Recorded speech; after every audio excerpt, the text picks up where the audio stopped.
Kyle, that's more of a sports, like a Monday style topic. I appreciate that you want to acknowledge that The Undertaker has been in the WWF and then the WWE because that organization was in a pretty serious legal battle with the World Wildlife Foundation. Undertaker had a 30-year professional wrestling career, and he retired recently. Kyle, that's a really good call out, but we're going to maybe revisit that another day, and that is a very soft maybe. It's probably not going to happen. DarbyCast, Wildcard Friday. Here we are. Here you are. Wherever you are, physically, right now, listening to this, I hope you're feeling confident, calm, cool, collected, sexy, and competent. Who am I kidding? You always feel those things because you're who you are. You're a DarbyCast doctor. Kind of goes with the turf. A long while ago in the DarbyCast, I discussed exploring the depths of the ocean with James Cameron and one of our favorites, Elon Musk. Haven't talked about Elon in a while, and I think it makes quite a bit of sense to talk about him today because I am thinking about space. Whoa, right? The universe, galaxies, nebulae, brown dwarfs. And I'm not talking about midgets from Oman. I'm talking out there in the cosmos. I think today it makes the most sense to go for a guided visualization and put you in the shoes of an astronaut. That is mission critical. And I feel comfortable saying things like that because space missions are missions, and there are important things about them every step of the way. Let's just set some foundational pieces about what this DarbyCast is all about. First, you're here to have a great time. What I'm here to do is educate your mind using the discipline of wonder. And I take this incredibly seriously. That's what the DarbyCast is about. That's what Elon Musk is trying to be about. He could probably take some pointers here and there from the show, learn how to weave imagination, wonder, creativity, positivity, and sets of push-ups on a pretty regular basis. Imagine what that would do for Elon. Push-ups? Consider this a space simulation. This is not just a visualization. If you have the capacity to close your eyes, you do it. You take full advantage because there is going to be some pretty serious imagery that comes through. I am setting the stage for a real blast off. Okay? This is how you learn. This is how everybody learns. On the DarbyCast, there are no supplemental worksheets. There's no PowerPoints to follow because that would put you straight to bed. I think you know about that. If you were in the public school system anywhere in the country, you're probably thinking to yourself most days, Mr. Thompson, your teaching style is so bland. Thompson, your teaching style is about as exciting as watching paint dry, lead paint, then eating the lead paint right before it dries all the way and then dying, Mr. Thompson. If you have a teacher named Mr. Thompson, or you did in your youth, maybe you send him an email and say, hey, I'd like to tell you about a podcast. It's called the DarbyCast, and you get called out in it in a huge way because you were a really ineffective teacher. Thankfully, I still made it as a thriving individual in this chaotic world, Mr. Thompson, but I'm calling you out. I am not afraid to do that, and dare I say, doing this is mission critical. So let's begin in this space simulation. Scenario, immersive experience. You and Elon Musk and a couple other science-minded people are sitting in a very upscale penthouse office. And you're looking at Elon, and these are your words to him. Just put yourself in the shoes, right? You're in this office, you look at Elon, you don't even regard anyone else in the room, because really, you and Elon, you're in this together, you're decision makers. You say, Elon, to hell with the cost. We need to go to the Andromeda galaxy. Forget about Mars. Elon, what are you, a peasant? And you can talk to Elon like that because he respects you. Put yourself in the shoes of somebody in a very expensive office who Elon Musk respects and almost fears because you're such a strong, adventure-minded individual. You say, Elon, teleport us to the launch pad. We're going on a trip. And so Elon takes out a teleporter and you guys teleport. Forget about the fact that teleporters aren't really mainstream yet. Elon's got one. You know about it. You demand that he takes you places. And of course, you're going to go to the launch pad where a rocket's ready. And you look over at Elon and you're like, Elon, suit up. You're a real Sunday driver, Elon. That's why you don't get to fly the spaceship. I'm going to dish out roles. So you say to him, I am the admiral of the ship. Elon, you can be the first mate. And then everybody else will be janitors, repairmen, and chefs. That's our team, Elon.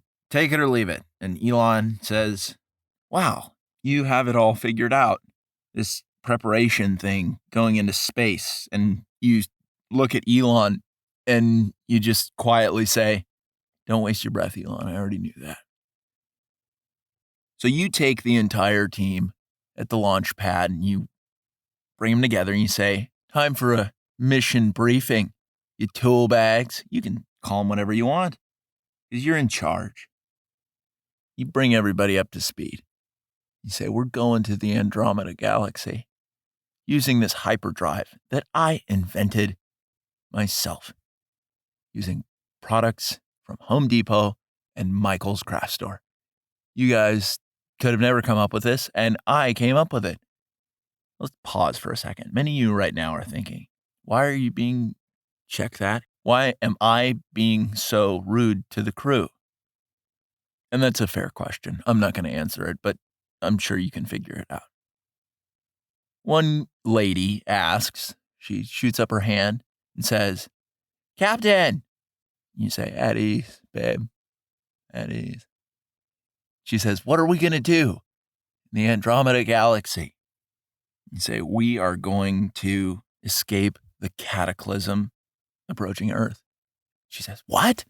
You say, lower your voice. Don't yell questions at me like that. She says, okay, a what? You say, that's better. Earth. Things could happen that would be rough there. So Andromeda is where we're going. You look over to the side of you. Elon is just giving you a huge thumbs up. Another guy who's a janitor for the ship, he pops his hand up and he's like, what if we run into danger? What if we run into aliens or mechanical issues? And you just take that guy aside and you say, guys, let's take 5. And you take this guy aside and you're like, Bill, you're upsetting everyone with your stupid questions. Once again, Bill, this isn't out of the ordinary for you, is it? Asking these moronic, time-wasting questions. Go drink some apple juice. You are a child, Bill. Then the meeting starts back up again. The briefing. Elon tries to get a couple words in, and you say, no thanks, Elon. I got it covered. And you instruct everybody, break into your groups, janitors over there, repair people over there, and cooks over there. And then you bring in some special guests. You bring in Emerald Lagasse to help the chefs out. You don't really bring in any rock star janitors. not a whole lot of need for that. It's pretty straightforward. Repairmen, repair team, because there's 2 chicks on it. Good job, you grease monkeys, ladies.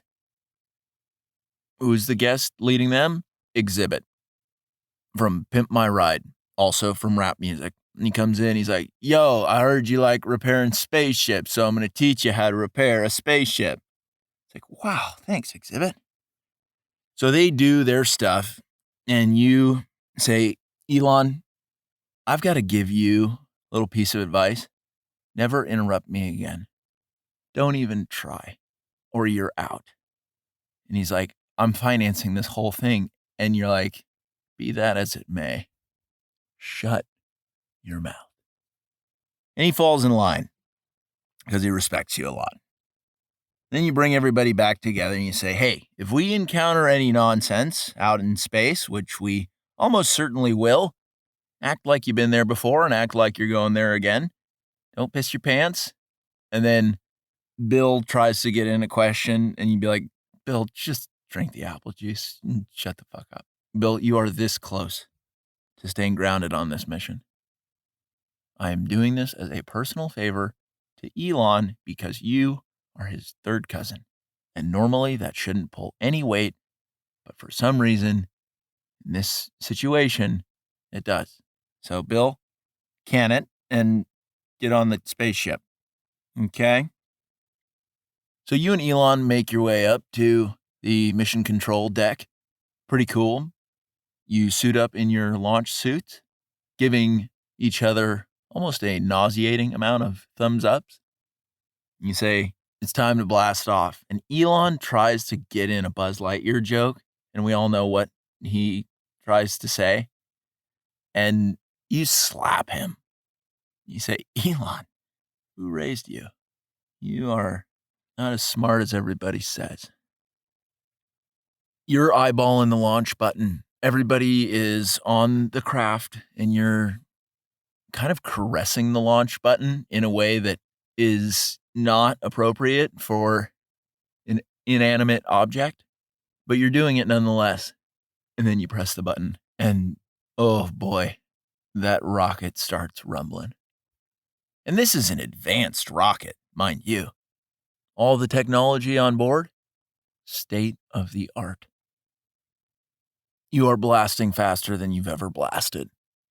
You are making your way out of Earth's atmosphere, and you look down and you're like, I'm not going to miss a ton of stuff from Earth. You think that to yourself. And then you make it out there into space.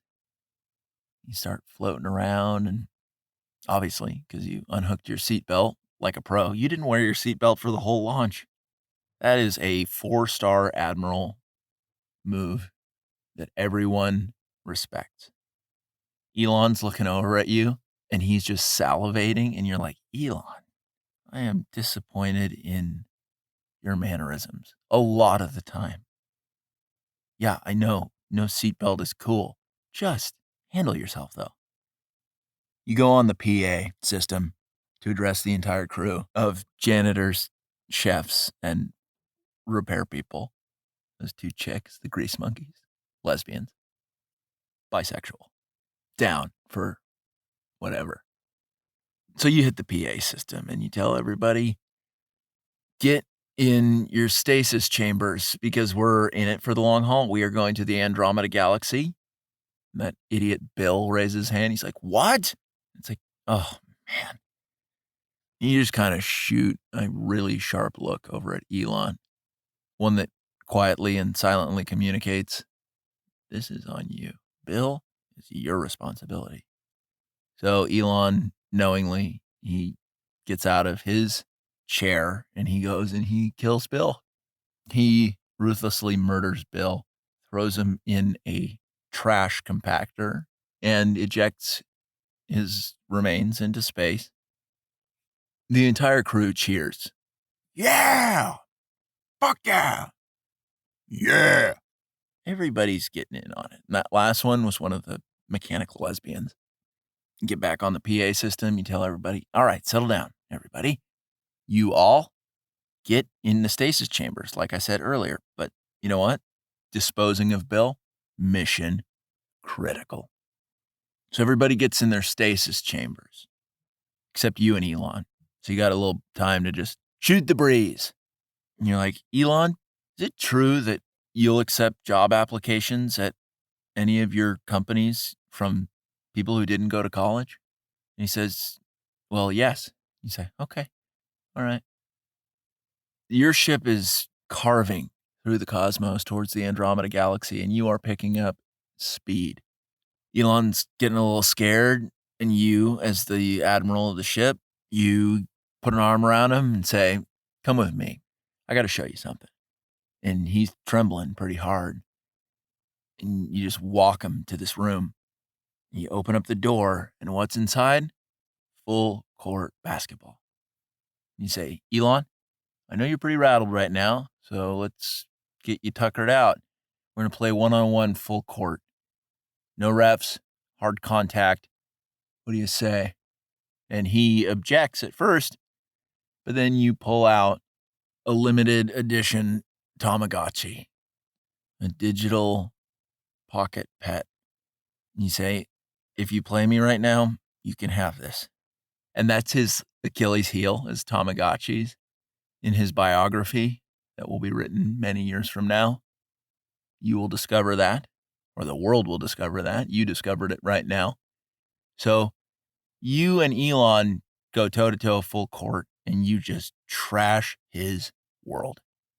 You're dunking on him because it's zero grav, and you've got special magnets in your shoes that allow you to come back down when you need to, but most of the time you are just floating around, bashing out key tomahawks, and then pointing at Elon, being like, in your face, jackass, you suck at sports. And he's like, I know, I'm a science guy.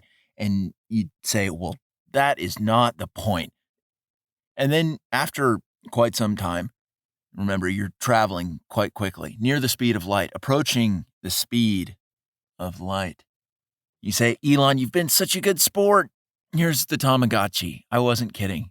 You can have it. And he is so excited. And you say, go take a nap. Get in the stasis chamber, huh, pal? And then it's just you. Then it's just you alone with your thoughts. The Earth is out of sight. The galaxy is in your rearview mirror, becoming less visible by the quarter second. That's how you're measuring time now. Pretty big into science is what you are. And you go to the helm of the ship and you are pounding. It's going to be a couple years before you make it to the Andromeda galaxy. So you kind of hunker down, take a little bit of a snooze, but then you wake up and then you practice your hook shots in the basketball court. Because when Elon wakes up, you're going to want to showcase your full skill set to further humiliate him. That's what a proper leader does. An admiral, that's what you do. All of a sudden, a bunch of alarms go off. Just woo, woo. Kyle, can we add sound effects to the podcast? Do we have those in our computer system? I know this is no high-tech rocket ship, Kyle, but can we maybe put some alarm noises, some buzzes, some other stuff? I don't want to give away too much about what we're going to encounter, but Kyle, what do you say, huh, pal? Thumbs up? Mission critical, Kyle. Mission critical. Okay. Alarms are going off. Lights that are disco lights, but they're alarm lights. You upgraded them to disco lights because you thought if we're going to be on here for a while, we might throw a disco party at some point, maybe on the basketball court, maybe have a dance, right? That is forward thinking out of a space admiral. Is it not? Right. But the alarms are going off. The lights are flashing.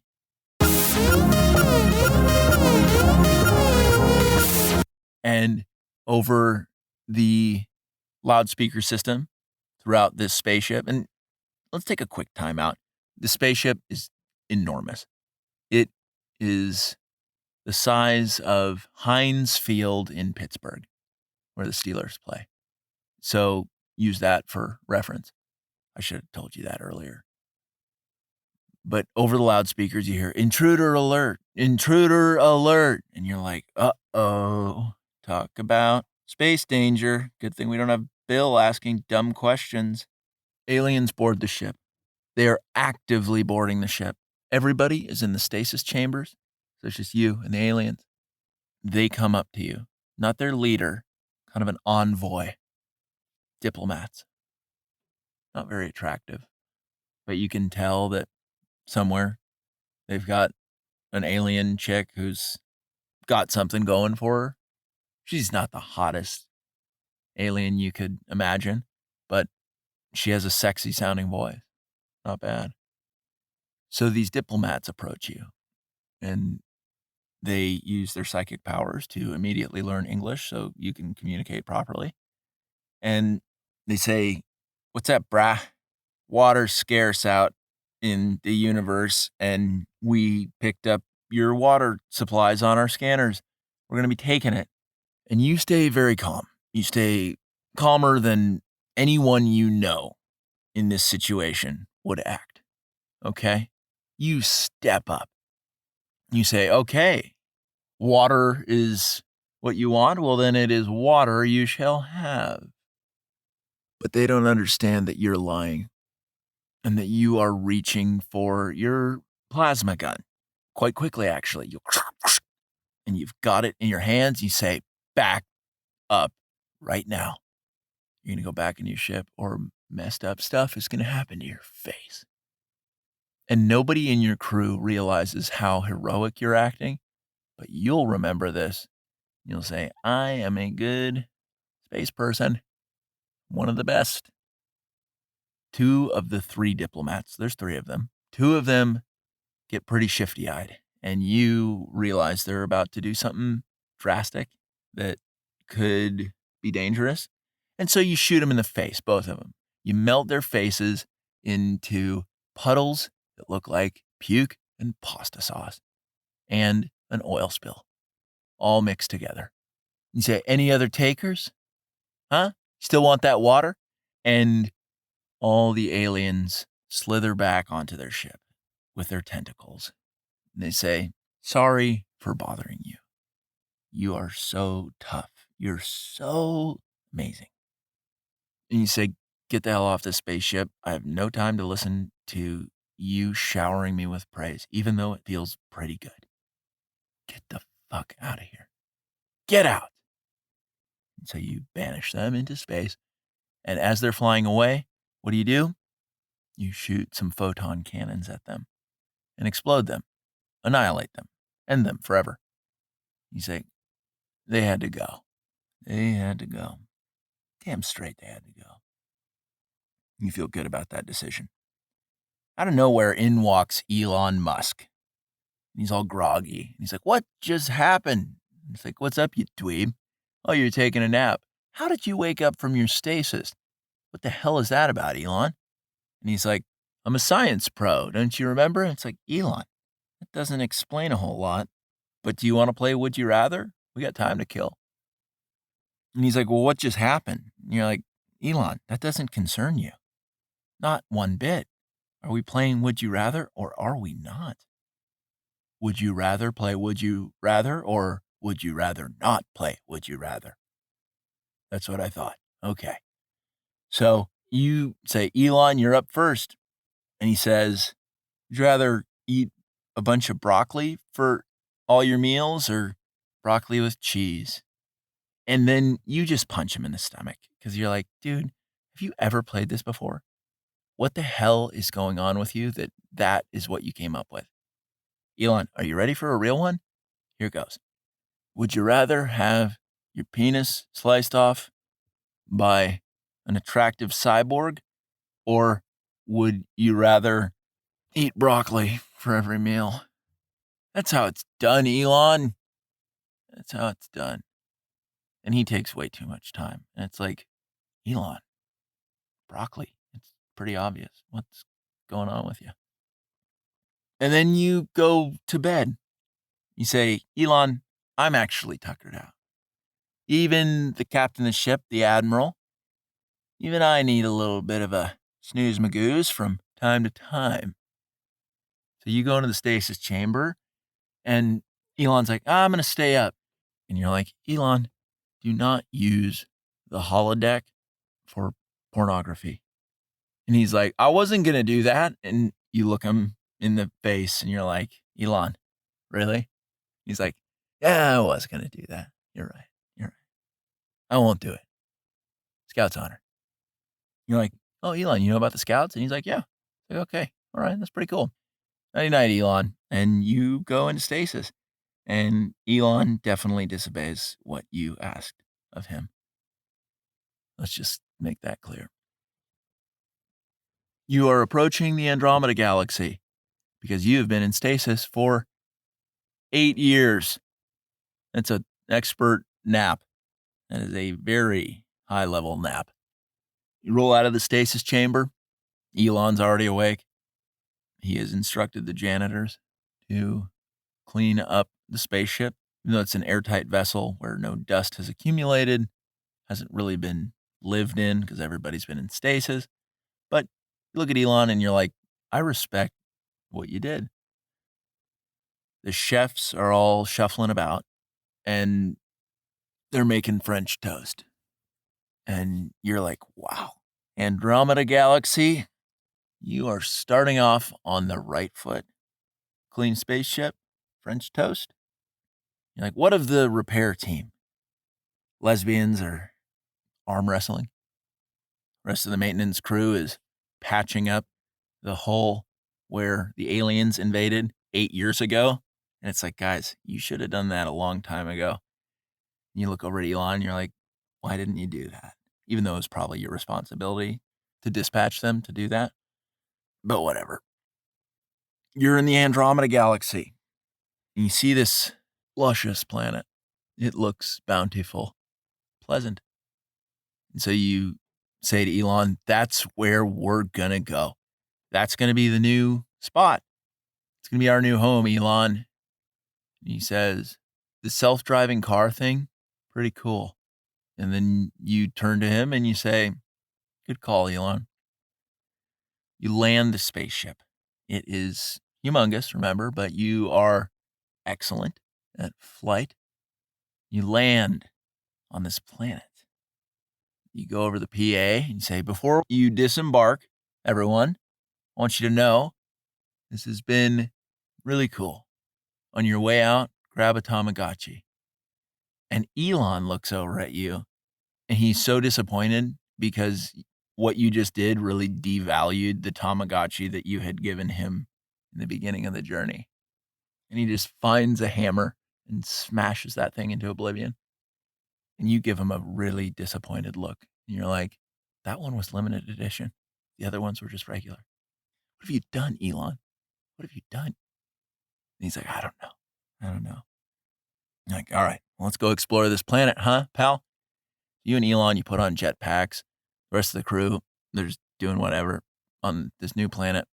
There's an atmosphere. They can breathe. Let's just get that out of the way. There are animals around. They don't look like Earth animals, but similar enough to where you're like, yeah, you're an animal. You didn't bring any biologists, botanists, any sort of a scientific crew that would have been immensely helpful. And why is that? Because you know all those skills. You are good at everything in this simulation, in this scenario, in this visualization, in this beautiful story that you are experiencing. And so you go around, you're naming animals left and right, you're naming plants, and you are just on fire. Like, that's a glorp, that is a ziggity zoo, that is a quaddalada ding dong, that is a smiggalus diggalus. And Elon is spellbound by everything about you. And he's like, wow, I didn't know you were this full of surprises. You say, Elon, damn straight, pal, damn straight. And then you take Elon back to the spaceship and you say, I got to talk to you about something. I really do. And then you take him into the basketball court and you just dominate him only with hookshot. You say, okay, let's go explore the planet again. Just had to get that done. And you convince the lesbians to explore their bisexual side and you populate the planet. And that is how it all goes down. And that is your space adventure. Pretty incredible stuff. And that is DarbyCast. It is a Wild Card Friday. If you want to share this with somebody who you think is ready for it, you can go ahead and do that. Otherwise, keep this to yourself. I do not want you force feeding the DarbyCast to people. That's not okay. But if somebody is eager to have their life turned around for the better, if you sense that about a person, even if you don't know them that well, you say, what do you think about outer space? What do you think about Elon Musk? Do you think a janitorial staff would be necessary if you went to the Andromeda galaxy with Elon? Ask them these questions. And if they respond warmly, explain what happened here today by forwarding them the link. And you say, subscribe to the DarbyCast. If this is your cup of tea, this makes sense for you, subscribe. That's DarbyCast. That's Wildcard Friday. You have a great weekend. I hope you had a fantastic Thanksgiving. Or if you're listening to this on a random day, I just hope you have a great rest of your day. Kyle, what'll it be? Chick-fil-A or the burrito joint? You get to call it. You get to call it. DarbyCast, Wildcard Friday.